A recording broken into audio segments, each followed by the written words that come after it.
dwelleth in the secret place of the Most High shall abide under the shadow of the Almighty. I will say of the Lord, He is my refuge and my fortress, my God, in Him will I trust. Surely He shall deliver thee from the snare of the fowler and from the noisome pestilence. He shall cover thee with His feathers, and under His wings shalt thou trust. His truth shall be thy shield and buckler. Thou shalt not be afraid of the terror by night, nor of the arrow that flieth by day, nor for the pestilence that walketh in darkness, nor for the destruction that wasteth noonday.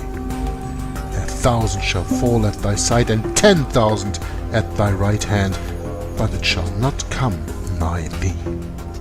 Only with thine eyes shalt thou behold and see the reward of the wicked, because thou hast made the Lord, which is my refuge, even the Most High, thy habitation. There shall no evil befall thee, neither shall any plague come nigh thy dwelling. For He shall give His angels charge over thee, to keep thee in all thy ways. They shall bear thee up in their hands, lest thou dash thy foot against a stone. Thou shalt tread upon the lion and adder, the young lion and the dragon shalt thou trample under feet. Because He hath set His love upon me, therefore will I deliver him. I will set him on high, because he hath known my name.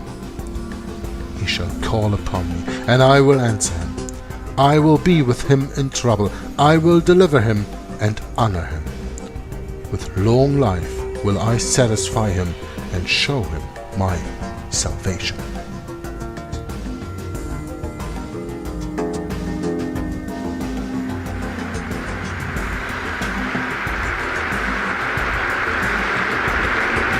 A new partnership of nations has begun, and we stand today at a unique and extraordinary moment. The crisis in the Persian Gulf, as grave as it is, also offers a rare opportunity to move toward an historic period of cooperation. Out of these troubled times, our fifth objective, a new world order, can emerge, a new era, freer from the threat of terror, stronger in the pursuit of justice, and more secure in the quest for peace. Certain that we stand at a defining hour. Halfway around the world, we are engaged in a great struggle in the skies, on the seas and sands. We know why we're there. We are Americans, part of something larger than ourselves. For 2 centuries, we've done the hard work of freedom, and tonight we lead the world in facing down a threat to decency and humanity. What is at stake is more than one small country.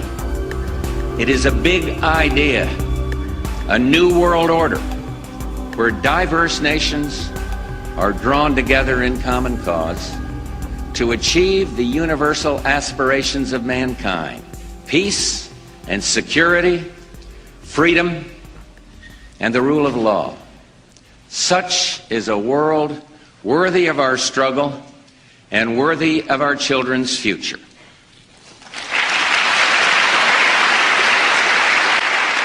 If it is possible, I want to continue to build a lasting basis for U.S.-Soviet cooperation for a more peaceful future for all mankind. The triumph of democratic ideas in Eastern Europe and Latin America, and the continuing struggle for freedom elsewhere, all around the world, all confirm the wisdom of our nation's founders. Tonight, we work to achieve another victory, a victory over tyranny and savage aggression. Hello, everyone. This is The Secret History of the Jesuits, Chapter 6, The Jesuits in Rome, the Syllabus, Section 4 on page 82 of the book, read by Jörg Lissman and discussed in Belgium on Joggler 66 on YouTube. And my name is Brett Norman, and Jörg Lissman has given me express permission to upload his book reading first on YouTube. And I am doing a commentary, and you may ask, why, Mr. Brett Norman, are you doing an introduction to Jörg Lissman's video? Well, let me explain. Jörg Lissman and I have a bit of history ourselves. I had encountered his channel on YouTube a number of years ago. I believe it was in 2015. And I introduced myself to him on Skype. And he has been helping me in my understanding of this global tyranny that is going on today through the biblical knowledge of this Antichrist system that we live in. And I am very, very pleased to say that I am delighted by Jörg Lissman's reading and discussion of this book, because I learn a great deal from his insights, being that he already has read the book Rulers of Evil and other books that you can find on his channel. I have not uploaded all of his material on my channel, so you'll have to go to his channel. But I was a bit in disturbing frame of mind in 2015 when Pope Francis came to speak to a joint session of our Congress here in the States. And when he did that, it was pretty obvious that America has been deceived so perfectly that the Jesuits can just waltz right into Congress and give you their agenda in your face, and the people are not even willing to recognize it for what it is. And the leaders of this country really don't understand their history, because if they did, do you think that Pope Francis would be even allowed to speak in Congress? It just goes to show what the signs of the times really are. Once you have studied your scripture and you know how this world works a little bit, then it ought to leave you in shame for this United States of America that we live in today. You know, it's just sad how few people really click into this knowledge of old time that the papacy is the Antichrist of the scriptures of the Bible. And there are movies made about the Antichrist. There are politicians that read scripts speaking of the New World Order. And those are the types of subjects that get a lot of attention. But when it comes down to the battle for the Bible and the truth that has been lost through these papal tyrannies, very few people have the attention span to really grasp it. I'm not saying that I caught on to it right away, but I'm telling you that it's possible for many, many, many more people to catch on to it. And I'm ashamed that our country hasn't caught on to it more, being what's in the press these days and how these priests of the Roman Catholic Church, or rather the American Catholic Church, because we don't call it Roman in the United States. We just call it the Catholic Church. How the priests in the church are allowed to just do as thou wilt with the children. This wicked, wicked world we live in. And you can read about the priest pedophile scandals going on all around the world, and especially now in this very large study that was published in Pennsylvania. But I don't want to spare you any of my ranting time here. Let's get straight to Jörg Listman's reading. And I want to personally thank him for his help in the brethren here in the United States, those of us that have eyes to see and ears to hear, to listen to what kind of history we have neglected.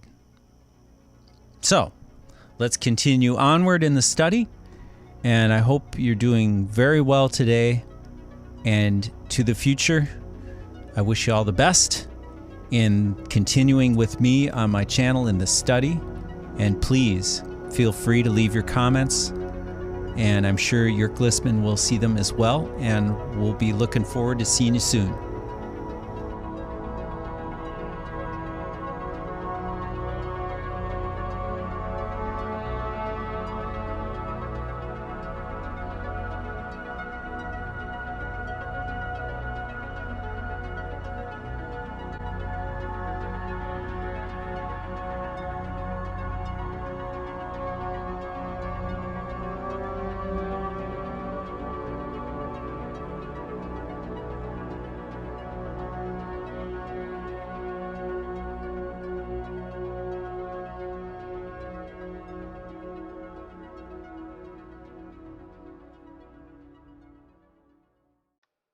Hello and welcome to a new video from Joggler66, Hour of the Truth.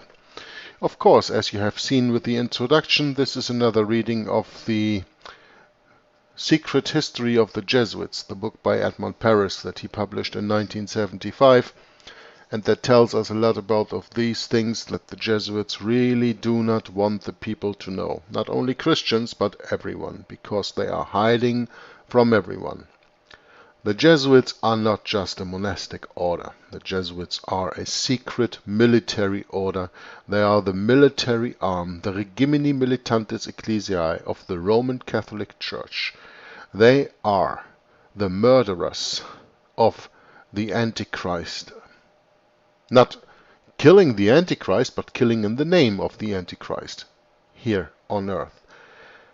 Everybody, more or less, sooner or later, who exposes them, who exposes the papacy being the Antichrist, who exposes Satan as what he is. Because Satan is transformed into an angel of light, and therefore it is no miracle or no wonder that his servants are also disguised as miniatures of righteousness. And everybody who sees behind the scenes, who looks behind the scenes, who watches behind the curtain, who opens the door and goes behind the door, as another video series from my second YouTube channel from Bill Hughes is called, Behind the Door, will pay with tribulation in this world. Because the Antichrist does not want to be discovered. Therefore, he hides all his actions behind all kind of disguises, and most of the people are so gullible to fall for it. It's the Jews, it's the Freemasons, if anybody even knows the Freemasons. There are a lot of people who don't even know what Freemasons are, or what they do, or that there are any secret societies. People who say, well, everything is out in the open, we live in a democracy, I can read over that in the paper, everything is out in the open, and we are the people, and we control, we actually have control of what is printed and what is on television and all that stuff. Believe me, there are people who believe that. And those are, of course, the most easy people the Jesuits and anybody else can play on. So the secret history of the Jesuits from Edmond Paris is so important because it tells us what's really going on. We get a glimpse behind the curtain. And I want to start this right now with this short little introduction, of course. Today on the 20th of August 2017, we start to read in the next part of the Jesuits. It's still section 4 and called chapter 6 this time, the Jesuits in Rome. And we are speaking about the Syllabus. Okay, the whole chapter is called the Syllabus. What a strange name, Jörg. What does the author mean by the Syllabus? Well, I'm gonna give you a little hint. We are talking about this one. The Syllabus of Errors of Pio IX, or Antichrist Pope Pius IX of 1864, which was published in the same time as the papal bull Quanta Cura that you see in this picture here. Well, we go to that when we start reading. One can read, the author starts, on the PDF page 81 here. I actually have the real physical book and I thought that I was going to read the real physical book, but I decided not to because then I have to make another video after the audio recording. And here I can read the PDF and have the video that I produce right away with it. And you guys are with me, you see me reading and you see the pictures that I put in here, kind of a live video. So I chose for that. But when you have a real copy of the book, I mean, my copy is it's a paperback that my wonderful brother in Christ, Brett Norman from the United States, sent me some time ago. And that is printed in the United States. That is from Chick Publications, but there is no date of when this was printed. Anyway, in this book, if you want to read along, it is chapter 19, so that's a little bit different than in this here, because here we are speaking about section 4, chapter 6, which makes it chapter 19, and that is the Jesuits in Rome, the Syllabus. So the name is the same. So when you have a live copy, it is page 116, and otherwise you read along in the PDF, that is page 81. Now, without any further ado, we're gonna go start reading. One can read in a book from the Abbé Brugret the following passage in the chapter entitled The Clergy Under the Second Empire. Quote, "Particular devotions, old or new, were honored more and more at a time when the Romanticism still exalted the senses to the detriment of austere reason. The worship of saints and their relics, restrained for so long by the cold breath of rationalism, had taken new vigor. The worship of the, I have to say, quote-unquote, Holy Virgin, because there is no Holy Virgin. The worship of the Holy Virgin, thanks to apparitions at La Salette and Lourdes, acquired an extraordinary popularity. Pilgrimages to these places, privileged by miracles, multiplied. The French episcopate favored new devotions. It warmly and thankfully welcomed in 1854 the encyclical letter of Antichrist Pio IX, Pope Pius IX, proclaiming the dogma of the Immaculate Conception. It was also the episcopate brought together in Paris in 1856 for the baptism of the imperial prince, who asked Pius IX that the feast of the Sacred Heart should be made into a solemn feast of the Universal Church. Unquote. Of course, universal, you can replace it with the word Catholic. These few lines clearly show the preponderant influence exercised by the Jesuits under the Second Empire in France as much as over the Holy See.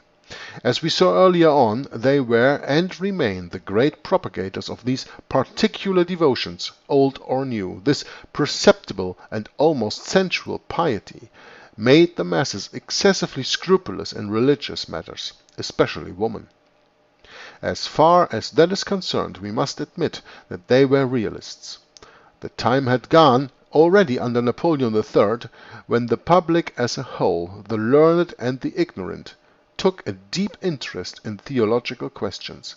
Intellectually, Catholicism had ended its career. It is then more than by necessity, than because of their formation, that the sons of Loyola endeavored during the 19th century and today, speaking of the 20th century, to awaken superstitious religiosity, especially amongst women who make up most of the flock. This was to counterbalance rationalism. For the secondary education of girls, the order promoted the founding of several congregations of women. The most famous and active was the Congregation des Dames, and that's French, so I have to read this in a French pronunciation. Congrégation des Dames du Sacré-Cœur means the Congregation of the Ladies of the Holy Heart. In 1830, it comprised 105 houses with 4,700 teachers, and its influence over the higher classes was very important. As far as the worship of Mary is concerned, which was always so dear to the Jesuits, it was greatly helped under the Second Empire by the very opportune apparitions of the Virgin to a little shepherdess of Lourdes. This happened 2 years after Antichrist Pope Pius IX promulgated the dogma of the Immaculate Conception in 1854 at the instigation of the Company of Jesus. The main acts of this pontificate of Pope Pius IX were all victories for the Jesuits, whose all-powerful influence over the Roman Curia affirmed itself more and more. In 1864, Antichrist Pope Pius IX published the encyclical letter Quanta Cura, and for that we go to the picture that I prepared for you here, accompanied by the Syllabus, which is the syllabus of errors, which anathematized the best political principles of the contemporary societies. Now, you see this picture here of the Quanta Cura and the Syllabus of Errors. I have prepared another picture of Quanta Cura and Syllabus of Errors, and this is what you can find when you go to archive.org stream Quanta Cura, the Syllabus of Errors. When you put that into your search engine, whether Google or whatever, it will come up with this full text of Quanta Cura and the Syllabus of Errors. The great papal encyclicals Quanta Cura and the Syllabus of Errors, condemning current errors. Well, we are talking about, ladies and gentlemen, brothers and sisters, we are talking about the errors that the Roman Catholic Church thinks, that the hierarchy of the Church thinks, that the Pope thinks are the errors of the society that he lived in at that time. And what were these errors? These errors were that the people thought that they could actually rule themselves, because, according to the Roman Catholic Church, without which there is no salvation, as she teaches, according to the Bulla Unam Sanctam by Pope Antichrist Pope Boniface VIII from 1303, it is absolutely necessary for the salvation of every human creature to be subject to the Roman Pontiff. So, the Syllabus of Errors by Pope Pius IX actually is a response to what we have earlier learned, or what we can earlier learn when we study history a little bit, what was in America the Monroe Doctrine. Inform yourself about the Monroe Doctrine. If you want to, I just mentioned that I do on my second YouTube channel have this reading of Behind the Door from Bill Hughes. There's a part that goes about the Monroe Doctrine. Watch that video. It's about 50 minutes long. It tells you everything that you need to know about that. And the Monroe Doctrine was, I think, uttered in the years 1830, 1840. Somewhere around that time, and it is no miracle that in 1864 the Syllabus of Errors by Pope Pius IX was published. The condemning the current errors, the errors that the people mean that they have the right to rule themselves, where the Pope says, no, I rule the people. The people say we have freedom of conscience. The Pope says, no, I am the conscience of the people. The people say we have the right to think and express our opinion freely. And the Pope says, no, you have not the right to express your opinion freely as long, or you only have the right as long as your opinion is my opinion. And you don't have the right to think freely and to think for yourselves. Read the Quanta Cura, read the Syllabus of Errors, and you get it. Quanta Cura and the Syllabus of Errors of the Supreme Pontiff Pius IX, condemning current errors, December 8th, 1864. Okay? December 8th, probably an important date, because last year in 2016, wasn't that the time when the so-called Jubilee year ended on December 8th, if I'm not mistaken? Modern France, the author says, professes that all French people are equal before the law. The syllabus affirms that ecclesiastics are exempt from ordinary civil and criminal tribunals. Now, this is important, don't you think? This is very important. The syllabus condemns universal suffrage. Modern France professes that all people Modern France professes that all French people are equal before the law. The syllabus affirms that ecclesiastics are exempt from ordinary civil and criminal tribunals. Ecclesiastics are exempt from ordinary civil and criminal tribunals. Isn't that interesting?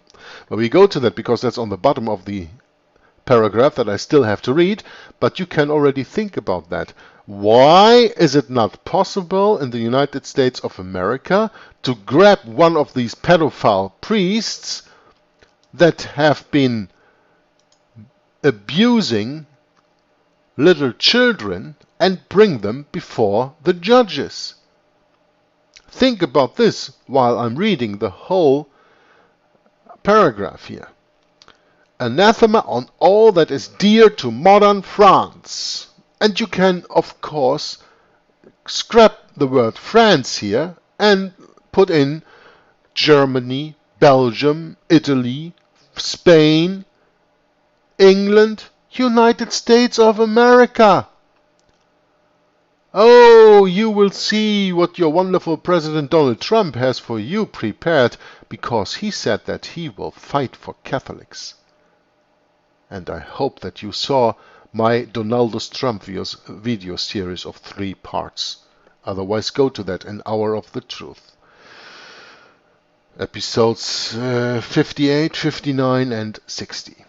Anathema on all that is dear to modern France. Modern France wants the independence of the state. The syllabus teaches that the ecclesiastical power must exercise its authority without the assent and permission of the civil power. Did you get that? What does it say? The syllabus of errors that we have just seen here in these pictures. Let's take this one here again. The syllabus of errors teaches that the ecclesiastical, the spiritual, the church power must exercise its authority without the assent and without permission of the civil power. Now, when you remember what the Vatican flag looks like, let's have a little look. Whether I have this under the name flag or I have this under the name Vatican. Let's have a little look here, because I don't know. But I want to show to you, because you know a picture says more than 1,000 words. Here's the Vatican flag. And here we see, what do we see? We see the crossed keys, okay? We see gold and silver, or yellow and white. We see a silver key and we see a golden key. And the golden key, as you can see, overlays the silver key. The golden key stands for the spiritual, the ecclesiastical power of the Pope, and the silver key stands for the civil power, or the temporal power. and the golden key overlays the silver key, and they are bound with this red cord which stands for blood. Because whenever you try to take these two away, because the Roman Catholic Church represents state and church, and we try to take these two away, blood will be shed. Okay? And the Pope says, the Vatican flag says, that the spiritual golden key is above the silver key. What does the Syllabus teach? Let's go back. The Syllabus teaches that the ecclesiastical, the spiritual power, must exercise its authority without the assent and permission of the civil power, meaning the spiritual is above the temporal. The spiritual, the ecclesiastical, is above the civil power. Point.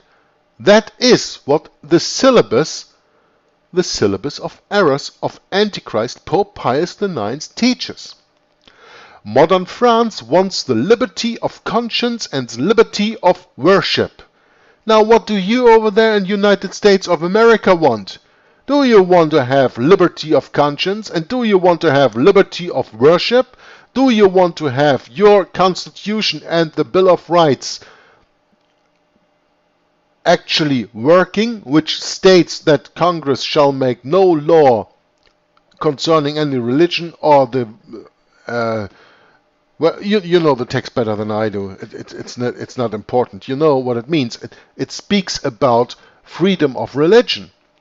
Modern France wants the liberty of conscience and liberty of worship, means freedom of religion. They want the right to worship their God as their God tells them to do, as the God of the Bible tells them to do. The Roman Catholic Church says, no, you worship me as I am God on earth, and you worship me the way that I want. There we have a conflict. Okay? Modern France wants the liberty of conscience and liberty of worship. The Syllabus teaches that the Roman Catholic Church has the right to use force and reinstate the Inquisition. So we just got rid of the Inquisition, and now we are reinstating it, because the Inquisition ran about to 1805. Well, that's what they tell you, except for in Spain, where it ran until the 1970s, and I tell you, the Congregation of the Doctrine of the Faith, as the Inquisition is called today, is still working today. Hidden, of course. Secret, of course. That's why we are speaking about the secret history of the Jesuits. But the Syllabus teaches that the Roman Catholic Church has the right to use force and reinstate the Inquisition. Modern France acknowledges the existence of several types of worship. The Syllabus of Errors declares that the Catholic religion must be considered as the only religion of the state, and all others are excluded.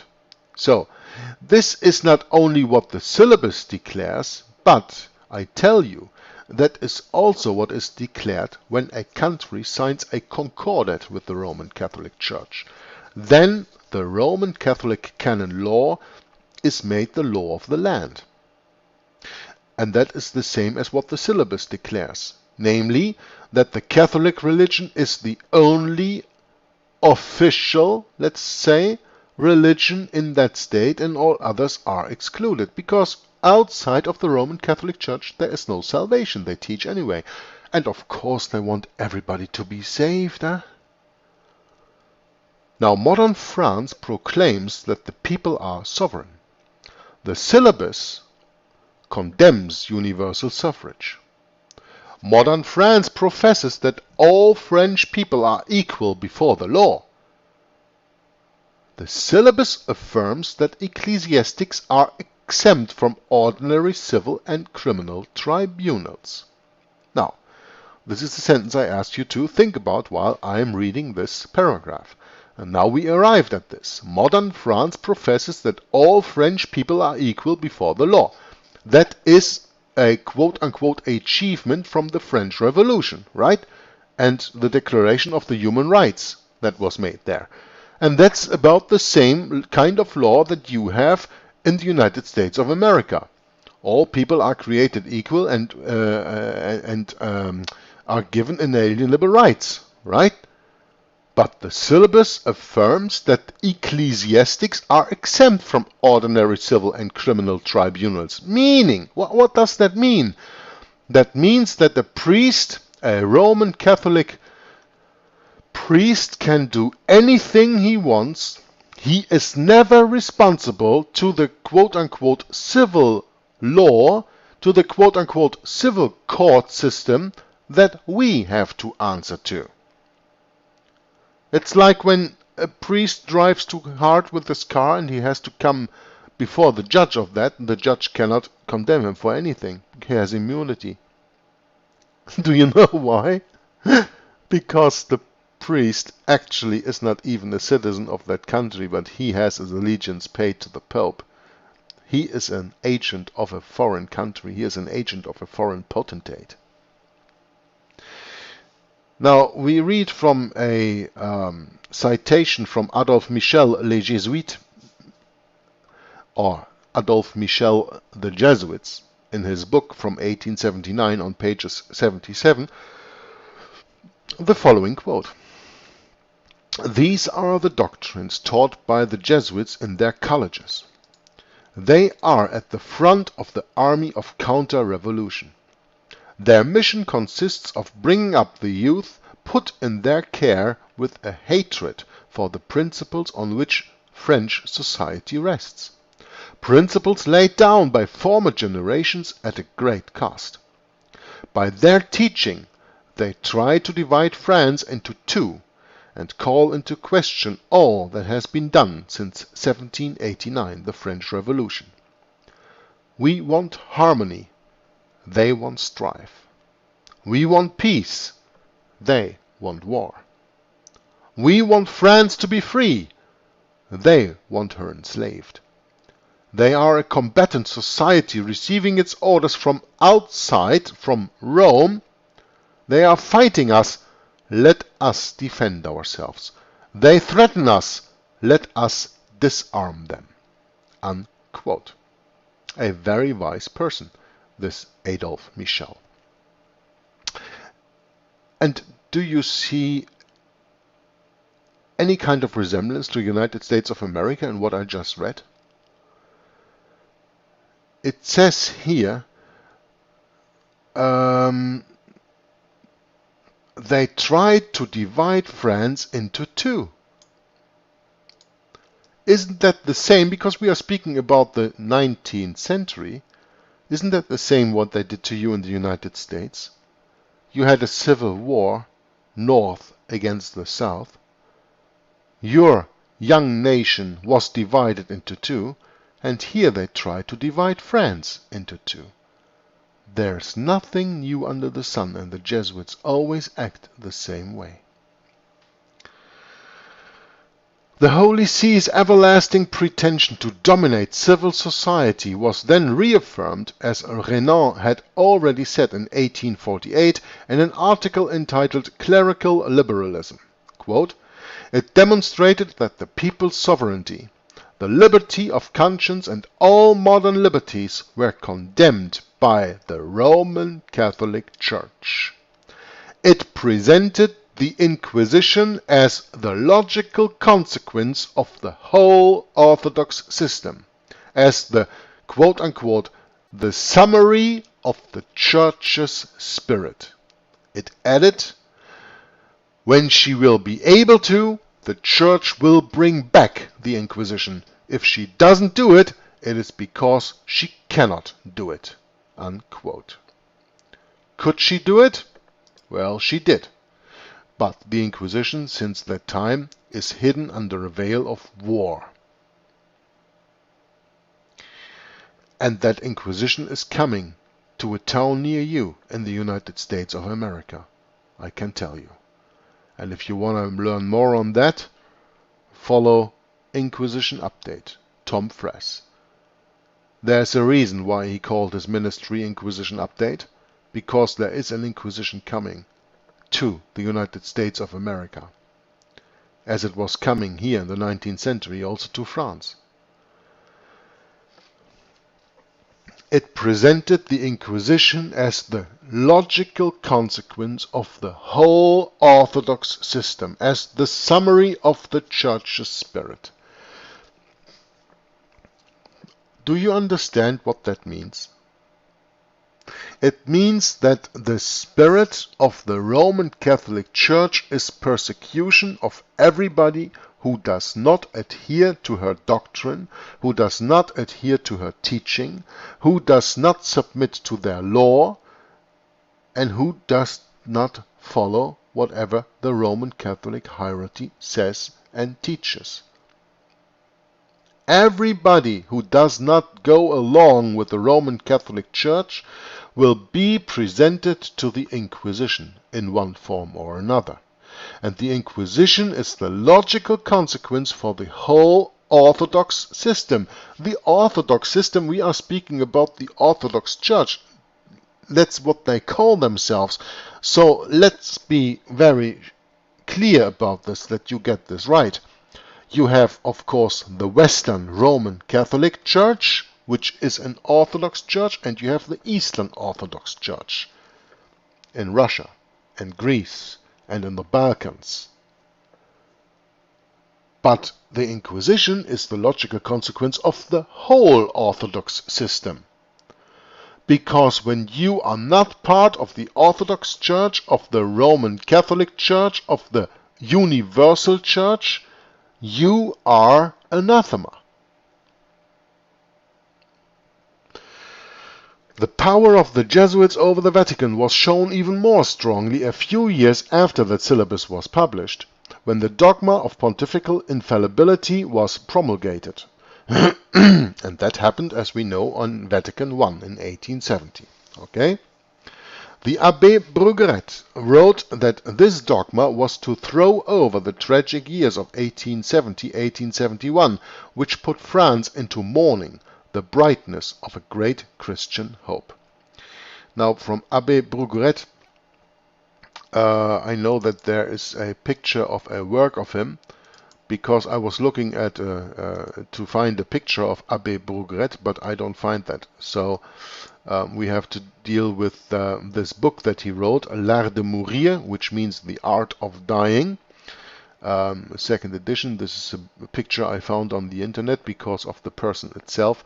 I did not find any picture in my research. So let's have a look at this, because Abbé J. Brugueret is very often cited by the author Edmond Paris in this book. Throw over the tragic years of 1870 to 1871, which put France into mourning, the brightness of a great Christian hope. What was 1870, 1871? Well, France lost the war against Germany, against Protestant at that time Germany, led by Bismarck. And because the Germans won the war, Bismarck was able to found the Second German Reich. So we are speaking here in the 19th century about the Second Empire of France, which in Germany we have the Second Reich after the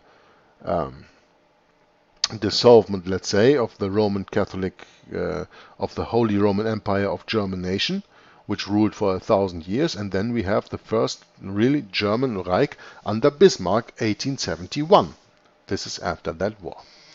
Now the same author added, quote, "One can say that during the first half of the year 1870, the Church of France was not in France anymore. She was in Rome, passionately busy with the General Council which Antichrist Pius IX had just called at the Vatican. That council, that First Vatican Council." End quote. According to Monsignor Pied, this French clergy had completely, quote, "thrown off its own liveries, maxims, and French or Gallic liberties." Unquote.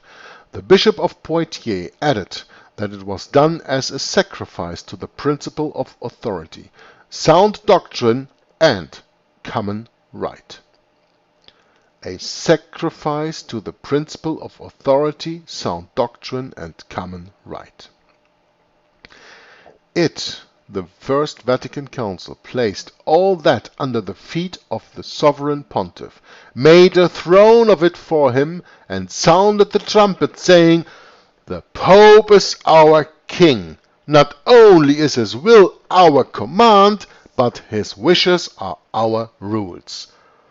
Now, when you read this, "The Pope is our king," doesn't that remind you of the Bible, where we can read in the time of Jesus that the Jews said, "We have no king but Caesar," because the Pope is Caesar. Oh, you're not sure about that? The Pope is Caesar? Okay, I'm gonna show you a picture where the Pope calls himself Caesar. Okay? So, we have a look at this picture here. All hail Caesar. I'm gonna make this a little bit bigger that you can see this.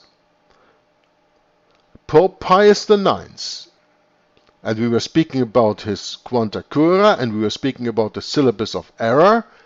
He also published in his Discorsi, Volume 1, page 253, the following, quote, "The Caesar who now addresses you, and to whom alone are obedience and fidelity due," unquote. It's no mistake that I've chosen a picture of Pope Francis I when he entered the United States of America Congress for a joint session of the Congress and the Senate in 2015. That is where this picture is taken, and look at him. All hail Caesar. You see all the stretched out hands that greet him and that want to touch him, that want to have a piece of the Antichrist. He stands for the policy that the Pope, who calls himself the Vicar of Christ, the replacement for the living God on earth, that he is also Caesar. So when you read this, "the Caesar who now addresses you," and that comes from the mouth of a Pope, you understand that the papacy in the first place is a political power. The pagan Roman system is never vanished. It's never vanished. It just took on the veil of Christianity to hide itself under the spiritual form. Okay? So, the Pope is Caesar. There's no question about that. The Pope is our king. Not only is his will our command, but his wishes are our rules. Exactly like the Jews said in the time of Jesus when they said, "We have no king but Caesar." This is the result of the First Vatican Council in 1870. Now, a very important point here, my dear brothers and sisters, is that we understand that we have to get off the glasses of the Seventh-day Adventist Church. Because in the Seventh-day Adventist Church it is taught that the 1260 days period of the reign of the Antichrist endured from 538 until 1798. But I want to refer you to the research that Henry Gretton Guinness has done, and you can read, among other places, for that I know for sure, in the book Romanism and the Reformation, which the reading Tom Frass does, and I published that on my channel in the Inquisition Update playlist, or my third channel in the playlist Romanism and the Reformation. What was I going to say right now? I lost my train of thought here. I was speaking about, just give me a second. So I was speaking about the 1260 days, and Henry Gretton Guinness in his research, and also Alexander Hislop in his research, in his book published in 1858, written in 1853, The Two Babylons, speaks about that period being from 606 until 1866. And you can do some research on that. I did that already, but I'm not going to include that in this reading because we are speaking here about the secret history of the Jesuits and not about the 1260 days. But you know, commonly we are taught all over the world the viewpoint of the Seventh-day Adventist Church, and they teach, and I also taught and thought that was correct in the past, the time 538 to 1798. And here again, when we read now this book, we understand that there was another date, and it was in 1866 when the French troops, because they were needed for the coming war against Germany there, left the Vatican, and those were protecting troops that were protecting the Pope and his temporal power. They left in 1866, and in 1870, of course, when we are speaking about here the very first Vatican Council now, that we are talking about here, the Pope lost his temporal power. And because he lost his temporal power, he, of course, was very firm on his spiritual power. And that is the reason why in that very first Vatican Council in 1870, the Pope was declared infallible. You know, the Pope actually was infallible in Roman Catholic clergy point of view forever already. But that had to be made official dogma. And how can you better do that at a time when the Pope has lost the temporal power and is just a spiritual power? He has nothing else to keep him busy with but the spiritual policy of the Roman Catholic Antichrist Church. And that's when he declared himself infallible, which of course is a policy pushed through by the Jesuits that we are speaking about here. The resignation, the author continues, of the whole of a national clergy into the hands of the Roman Curia is clear enough, and because of it, the subjection of the French Catholics to the will of a foreign despot, the Pope, the Antichrist, who, under the cover of dogma or morals, was going to impose on them his political directions without any opposition. The liberal Catholics protested in vain against the exorbitant pretension of the Holy See to dictate its laws in the name of the Holy Spirit. The Abbé Brugueret informs us there had Monsieur de Montalembert published in the Gazette de France an article in which he vehemently protested against those who sacrificed justice and truth, reason and history to the idol they set up at the Vatican. That's a little quote that I'm going to repeat from Monsieur de Montalembert. He protested against those who, quote, sacrifice to the idol, in short or in long, who sacrifice justice and truth, who sacrifice reason and history to the idol they set up at the Vatican. Now, what is that idol in the Vatican that was set up? The Pope. Because the Pope was made infallible. The Pope was actually another time officially declared God. And to him you have to bow down. But because he is not the real God, he is just an idol. Several notorious bishops, such as Father Hyacinth Loison and Gratry, took the same line. The latter, Gratry, not without spirit. Father Gratry said, quote, he published successively his 4 letters to Monseigneur Deschamps. In them he did not merely discuss historical events such as the condemnation of Pope Honorius, who, according to him, opposed the proclamation of pontifical infallibility, but, in a sharp and bitter manner, he denounced also the contempt of authoritative Catholics for the truth and scientific integrity. One of them, an ecclesiastical candidate for the doctorate of theology, even dared to justify false decretals before the faculty of Paris, declaring that, quote, it was not an odious fraud, unquote. And Grétry added, quote, even today it is being stated that Galileo's condemnation was opportune. You men of little faith with miserable hearts and sordid souls, your tricks are scandalous. On the day when the great science of nature was praised above the world, you condemned it.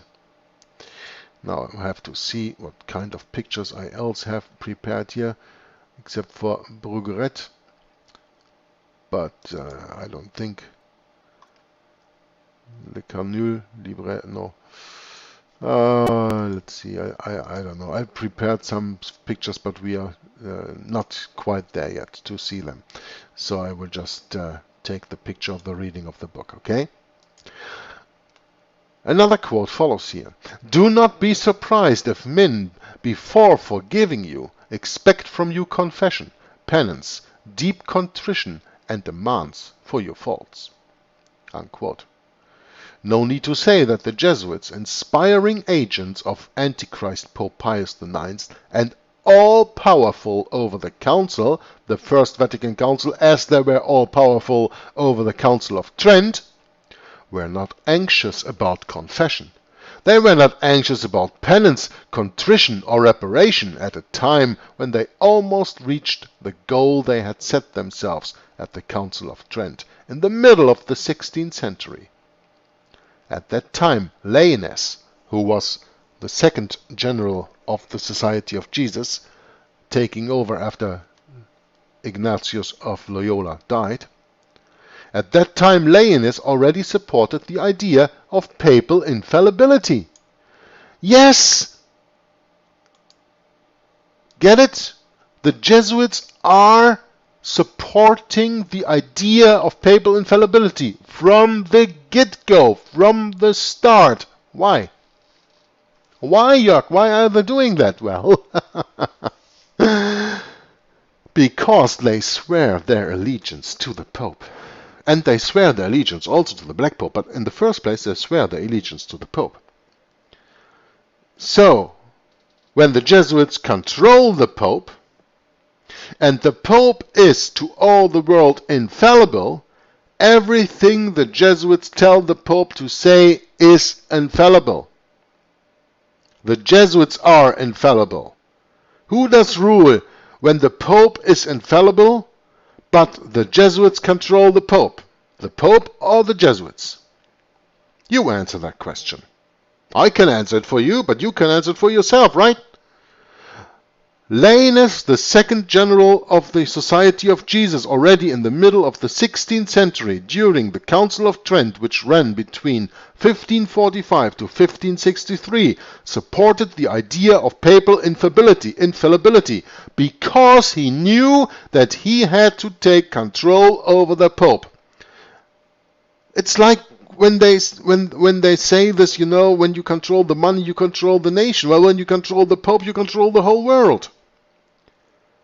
Do you know what the dogma of the Jesuits actually is? The Church to rule the Church to rule the world, the Pope to rule the Church, and the Jesuits to rule the Pope. That's their maxim. And that's why Leines already supported the idea of papal infallibility in the middle of the 16th century. Now, it only meant consecrating as a dogma a pretension nearly as old as the papacy itself. No other council until then had been willing to ratify it, the papal infallibility. But the time seemed just right then. Besides, the patient work of the Jesuits had prepared the national clergy for the surrender of their last liberties, the imminent collapse of the Pope's temporal power. It happened before the council voted, called for a reinforcement of his spiritual authority, according to the Ultramontanes. Now, this is a very important sentence. Yeah? I hope you agree.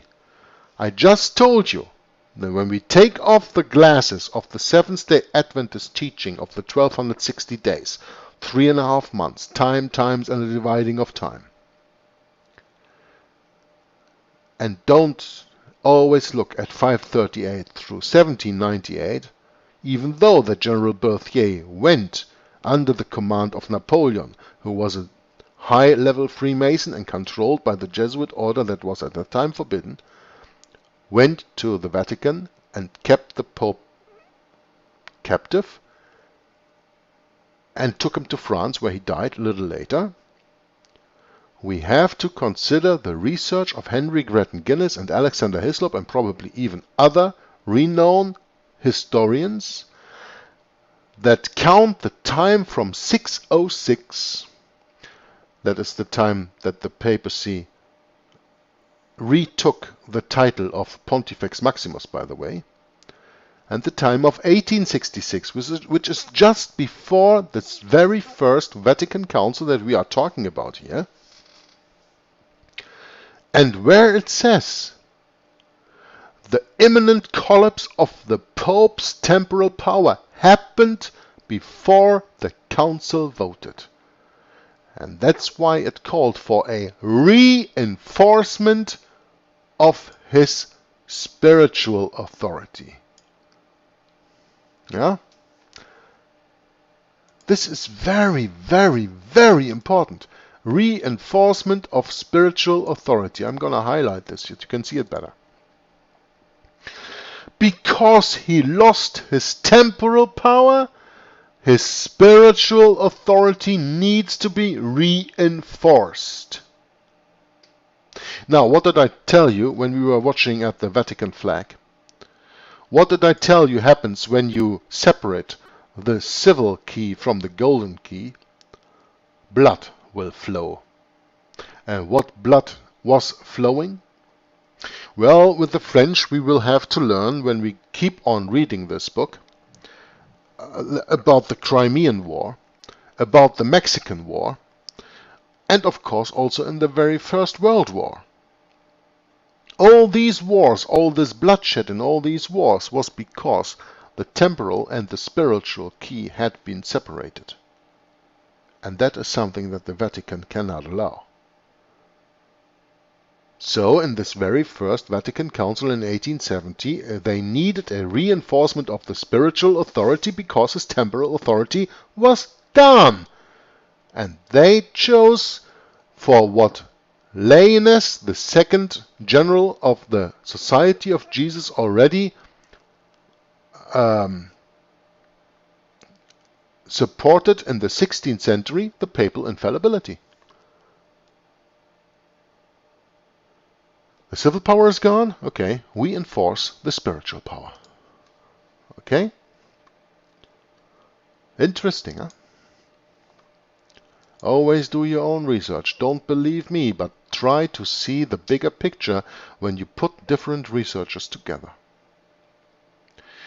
Now the argument prevailed, and the Dictatus Papae, the dictate of the Pope, Dictatus Papae of Antichrist Pope Gregory VII, principle of the medieval theocracy, triumphed right in the middle of the 19th century. What the new dogma especially consecrated was the omnipotence of the company of Jesus in the Roman Church. Here you can see, if you didn't see it before, if you do not agree with me when I say the White Pope was already in control from Clement XIII on, the one who reigned before Clement XIV forbid the Society of Jesus in 1773, that there already the White Pope was under the rule of the Black Pope, then you can read this here. What the new dogma especially consecrated was the omnipotence of the company of Jesus in the Roman Church. So when the company of Jesus is omnipotent, it is above the Pope, right?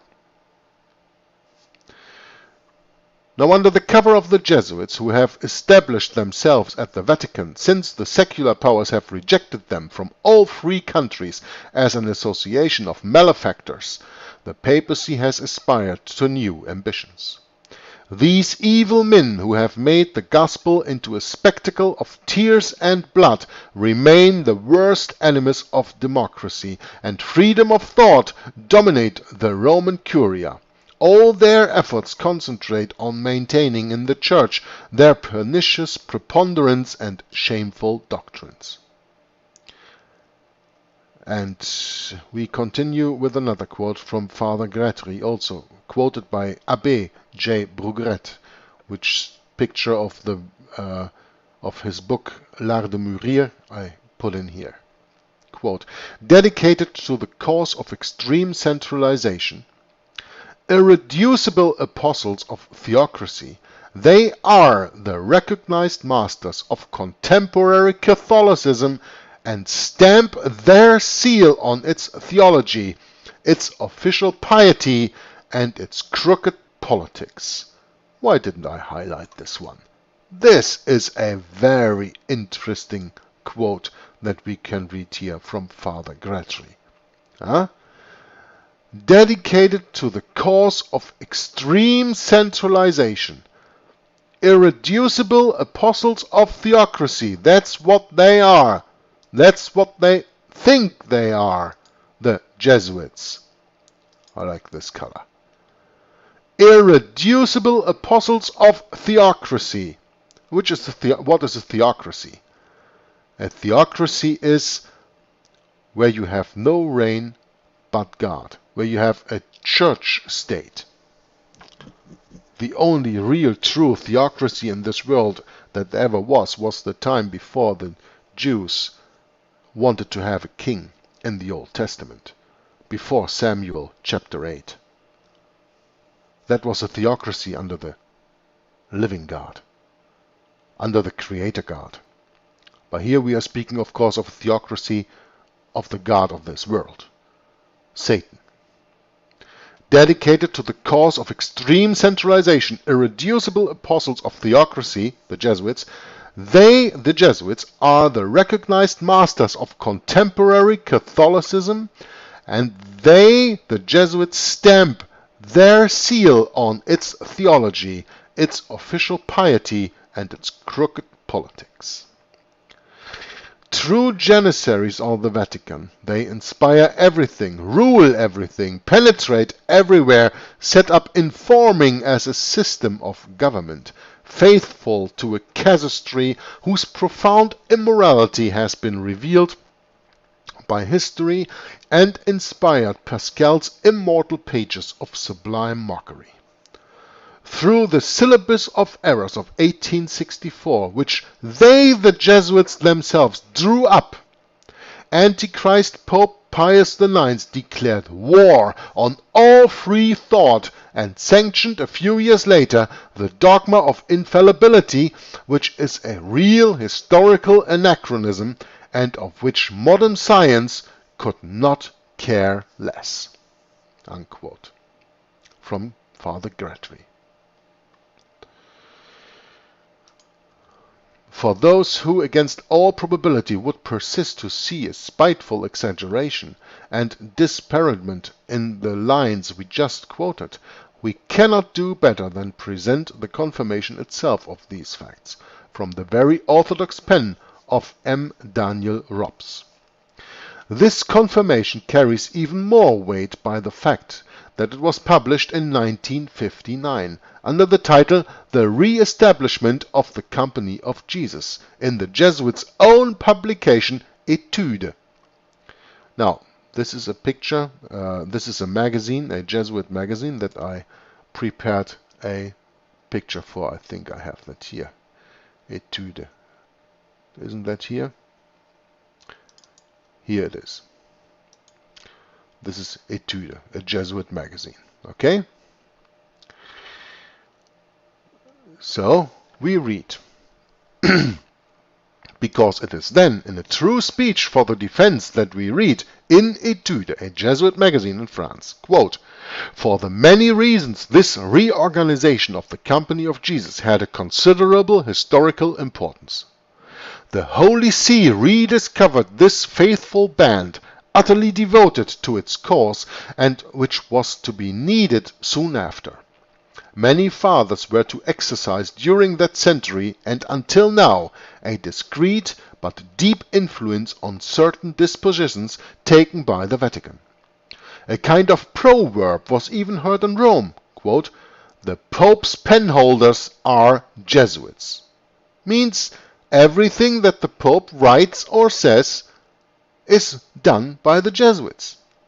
Their influence," the magazine Etude continues, "their influence was obvious in the development of the worship of the Sacred Heart as well as in the proclamation of the dogma of the Immaculate Conception, in the editing of the Syllabus of Errors as well as in the definition of infallibility.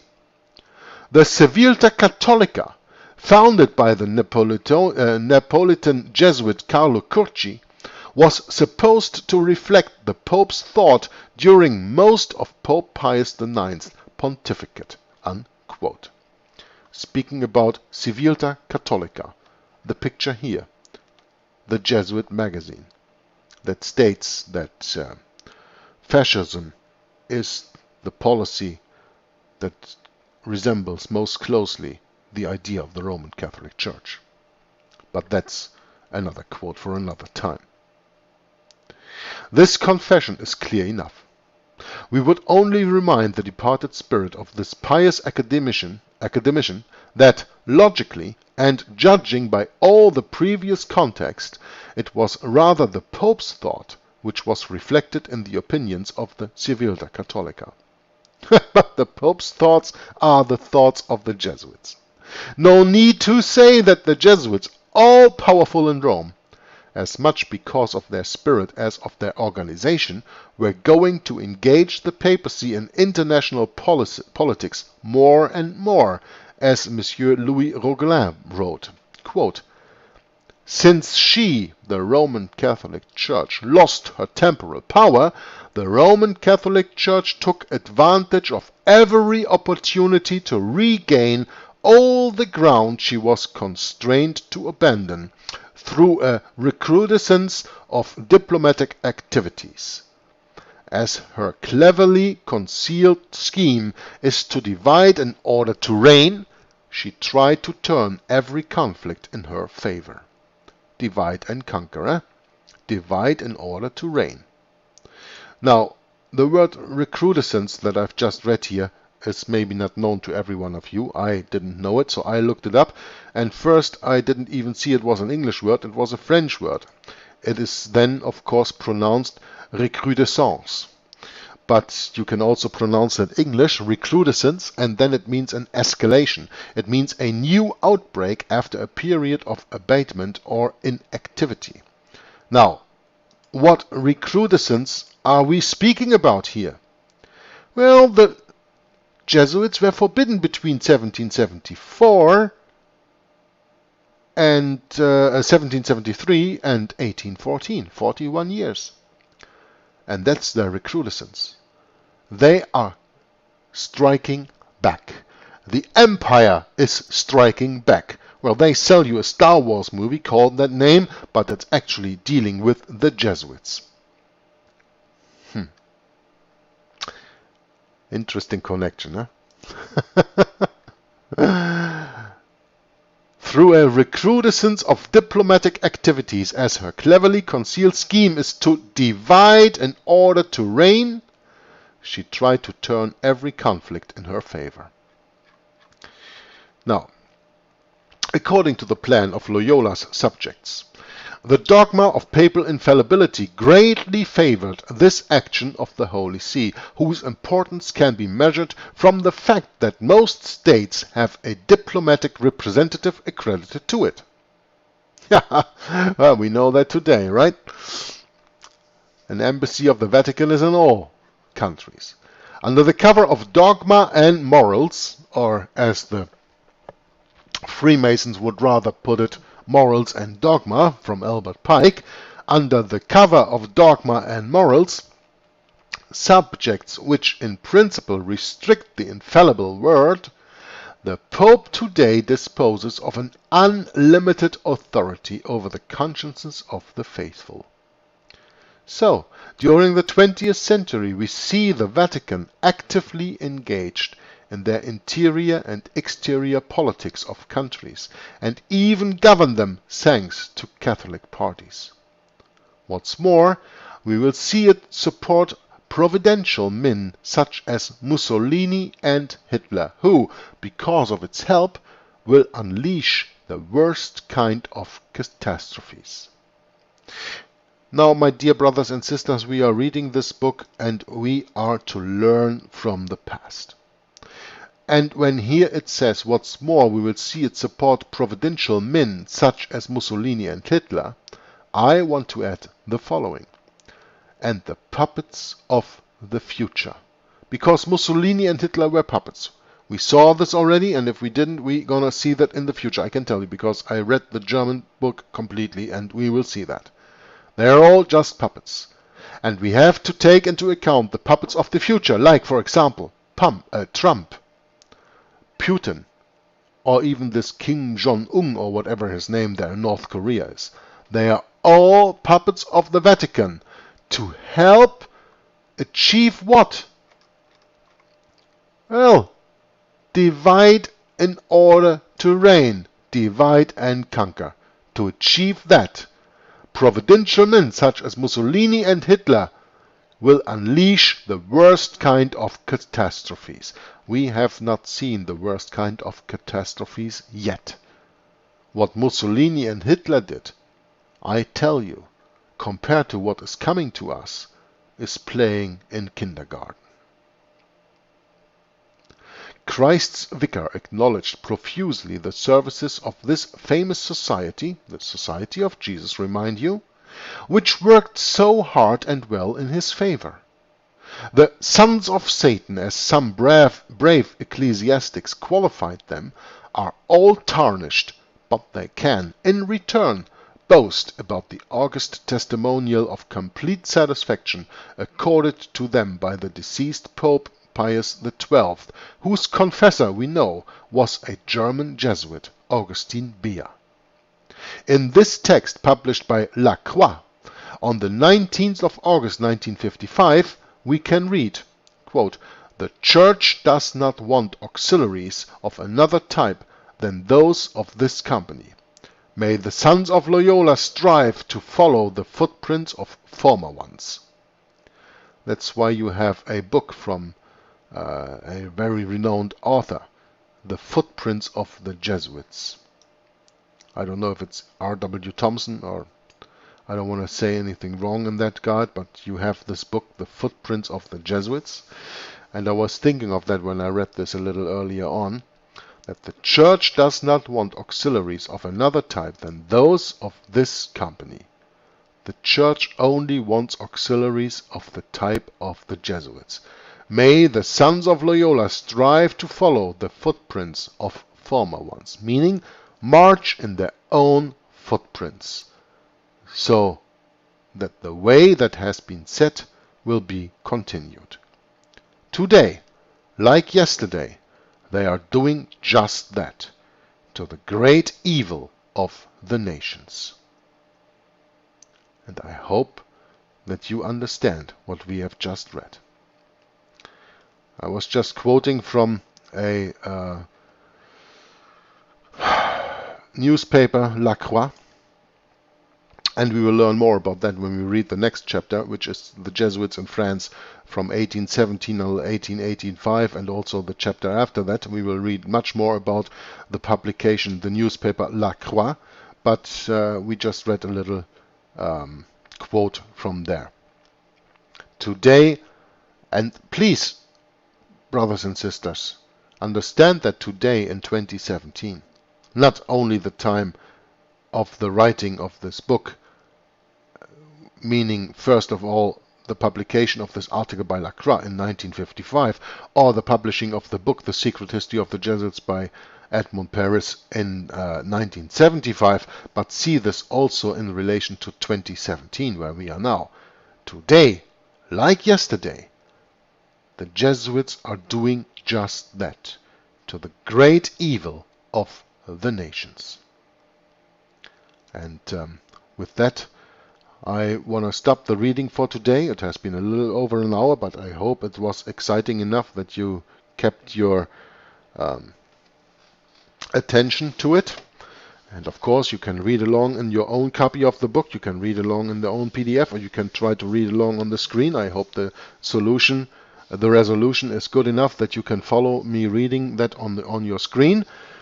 I hope you enjoyed this little new history lesson, and do your own research on the 1260 days. Read Romanism and the Reformation, or follow Tom Fress's book reading on my channel, where I put that up, and you can get that book also for free on the internet, Romanism and the Reformation, from Henry Grattan Guinness from 1887. And also read The Two Babylons from Alexander Hislop from 1853. These historians, that's the most important point that I want to make. These two historians, Alexander Hislop and Henry Grattan Guinness, they were not influenced by the Seventh-day Adventist, like all the teachers, or most of the teachers that run around today, and that you hear and see preaching on YouTube and everywhere else. They are all influenced by the Seventh-day Adventists and their teaching. And sometimes it helps to look not there where the mass is looking, because the mass, the majority, remember, is always wrong. And don't forget to read your Bibles. I want to lay that close to your heart. Do your own studies, do your own research, but next to all the other books, please read your Bible. If any important Bible, of course, my opinion is the 1611 King James Bible. So I want to thank you for watching and listening and commenting on the videos, and I'm looking forward to the next reading when we go into chapter 7 and discuss France between 1870 and 1885, and also the time after that, with the Dreyfus affair, is becoming a very interesting part of this book, I can tell you. So thank you very much for watching, for listening, and I'll see you next time. Until next time, Joggler66 from Hour of the Truth signing off. It says God bless you and bye-bye. Especially I work in dealing with the infiltration of churches and religious institutions as well as government. That cover a tremendous number of institutions. And the purpose of that infiltration was what for?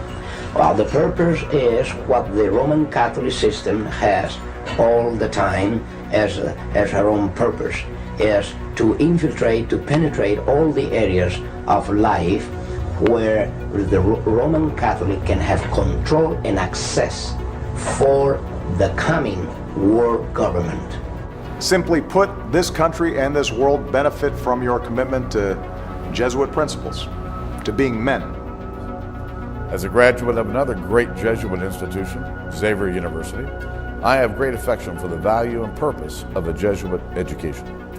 What that means is, in preparation for that world government, the Roman Catholic institution, especially since the establishment of the Jesuit order in 1541, throughout all these 500 years, they've been in preparation and through infiltration and penetration of every level of society in order to take over the world politically and religiously.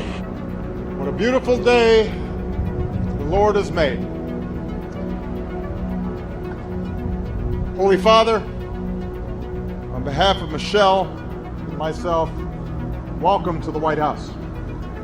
There are two doctrines that define very well these dangerous goals of the Roman Catholic institution. Two doctrines define this very well. One is called the doctrine of the apostolic succession, and that is dealing with the papacy.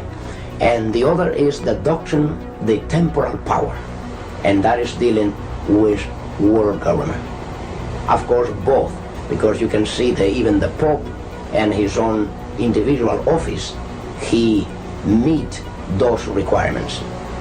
He is not only the head of his church, as he called himself, John Paul II, the present Pope. He said he is the pastor of his church. He is not only that, but he is the head of his state. It is a sign, perhaps, of how far we have come in this country that today's news of formal recognition between the governments of the United States and the Vatican did not create a furor. Once upon a time, it would have. Once upon a time, and not all that long ago, it did. From the time of President Washington, there was the first president to be utilized by the Jesuits. If you were not aware of that, President Washington already was initiated by the Jesuits to bring about the first communication with the Vatican ever known in this country. From there on, President Reagan, to all this time, President Reagan has come to fulfill the greatest moment in the history of this conspiracy.